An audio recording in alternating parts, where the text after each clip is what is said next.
नमस्कार, मी comrade PG Gawande. आपण पाहता न्यूज घराणेशाही दिग्रस. मित्र, जे भ्रष्टाचार केला आहे त्या भ्रष्टाचारामध्ये कोट्यावधी रुपयाचा भ्रष्टाचार आहे आणि त्याच्या विरुद्ध अनेक वर्षापासून तक्रारी झाल्या, 3-4 वर्षापासून. परंतु आतापर्यंत प्रशासनाने काही केलं नव्हतं. परंतु आता त्या 2-4 दिवसामध्ये अतिरिक्त व्हिडिओ मधुकर मुंडे यांनी दिग्रस पोलीस आदेशानुसार, व्हिडिओच्या आदेशानुसार, जिल्हा परिषदच्या आदेशानुसार दिग्रस पोलीस स्टेशनला रिपोर्ट दाखल केलेला आहे. UA बोरेकर यांनी उमेश अंबादास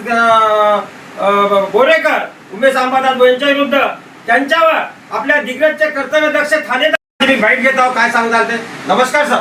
नमस्कार. त्याचा तपास तुमच्याकडे आलेला आहे सर?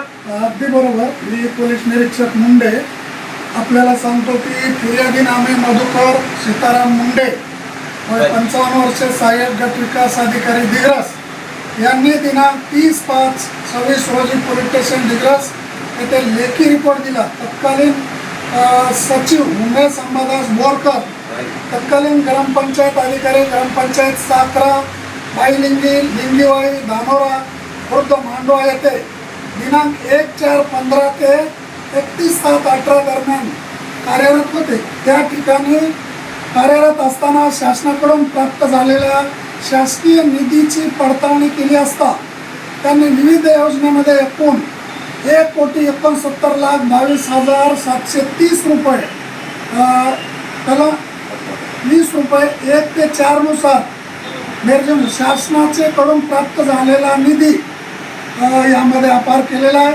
त्या अनुषंगाने पोलीस स्टेशनला 462/26 दिनांक 30/5/26 रोजी पूर्वीचे IPC कलम 409, 420, 175 भादवी प्रमाणे गुन्हा नोंद करून तपासात घेतला आहे. सदर गुन्ह्याचा सखोल तपास करणार आहोत. शासनाच्या निधीचा कुठल्याही प्रकारे यापुढे कोणीही गैरवापर केला नाही पाहिजे अशा पद्धतीनं आरोपीला शासन करण्यात येईल. कायद्यानुसार आम्ही तपास करून माननीय विद्यमान न्यायालयाला चार्जशीट दाखल करणार आहोत. धन्यवाद सर. आपल्या दिग्रसचे कर्तव्यदक्ष ठाणेदार वैजनाथ मुंडे सर यांनी तपास हाती घेतलेला आहे. या तपासामुळे दिग्रस पंचायत समिती दिग्रस तालुक्यामध्ये भ्रष्टाचारी कर्मचाऱ्याचे धाबे दणाणून गेलेले आहे. मित्र, मुंडे साहेब रुजू होतात, अवध धंदेवाले धाबे दणाणले धंदेवाल्याचे. आता हा ग्रामसेवकाची तपास दूध का दूध, पाणी का पाणी लवकरच करण्यात आहे. दिग्रसचे इक्बाल भाई, घराणेशाही न्यूज, दिग्रस, यवतमाळ, महाराष्ट्र, इंडिया. धन्यवाद.